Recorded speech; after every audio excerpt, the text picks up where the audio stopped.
Shiftkickers came about when we put all our heads together and thought, how can we actually add value to the business community? Now, we come from such individual niche thought processes and areas of research that when you combine those, you actually get new notions, new ideas, and all that collaborates to actually help individuals and organisations to think about how they can actually operate this year to get the best out of 2012.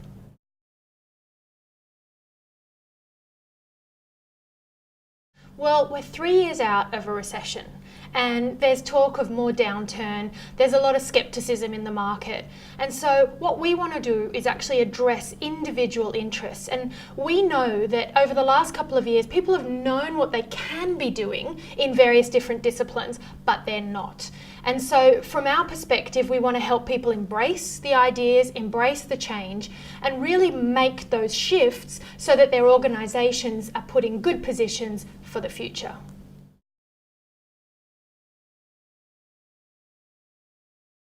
The whole idea of the collective is to bring all our various niches and disciplines together. So if you think about it, for a business to succeed, you need to actually understand it from various different levels. And that's exactly what all our individual expertise does. Now, I'm a huge fan of collaboration, and personally, I feel like that's one of the key themes for the future. So it's no surprise that a collective like this, or a collaboration, has come together to help organisations. So you see, together we can do a lot more than we individually can.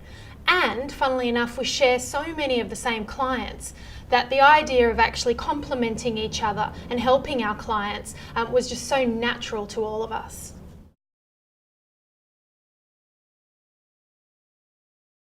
I specifically look at strategic networking, and in particular this year I've chosen to focus on more reciprocal networks and how you actually get more out of them. You see, in this day and age we're having to do more with less. And so the idea of reciprocity plays a huge part in us getting the outcomes we need.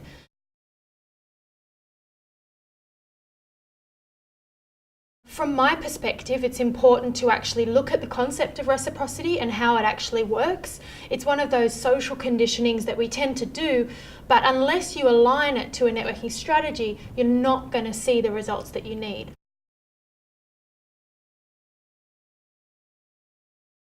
In the past, we haven't really measured or had to really see the true value of networking efforts.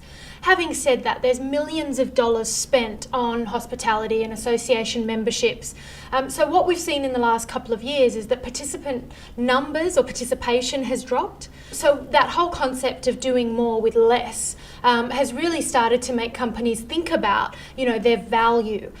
So in order to actually align that back to the individual, we need to think about, okay, that individual has a network that they operate in.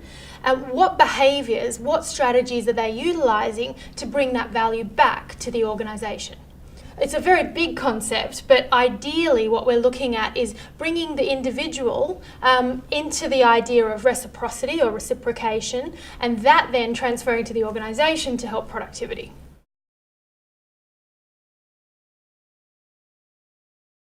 The idea of reciprocal networking is to put the onus back on the individual to actually understand how those relationships work.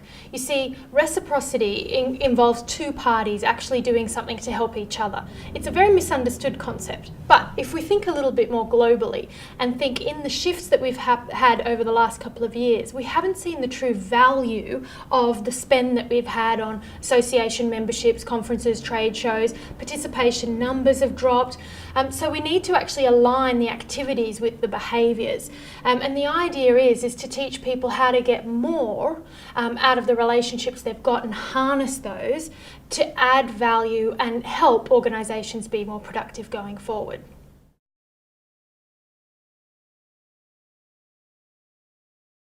Individuals in our audience are going to have such a different set of circumstances when it comes to their own networks. What we know is most people focus on professional networks.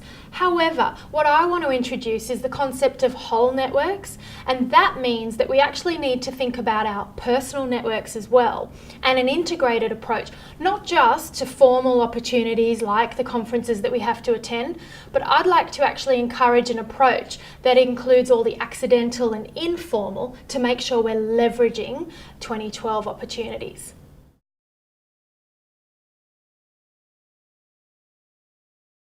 Well, for the last 15 years, I've been involved with the events industry, and in particular in sponsorship.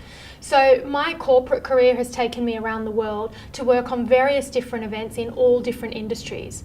Now, the one thing that I saw over and over again is that disparity and inability for people to connect in the networking environment. So we would put buyers and sellers together and see that that connection just did not happen because people didn't understand the behaviours and the techniques to help them to do that. So what I did is I set up an academy that helps teach networking skills. It is a learned behaviour. And so what we do is help people get more comfortable and confident with that skill.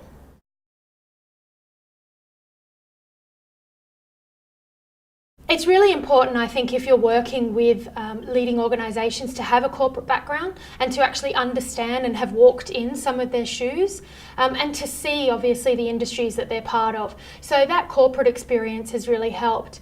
Having said that, I have a real passion and an interest in psychology, neurology, and the science of how people connect.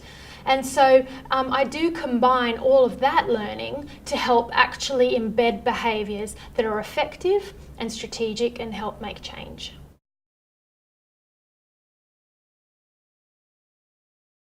After witnessing so many different events and watching people walk into rooms with fear and dread in their eyes, I realised that by helping them learn strategies, I could actually make a difference to their networking and therefore the outcomes that they get.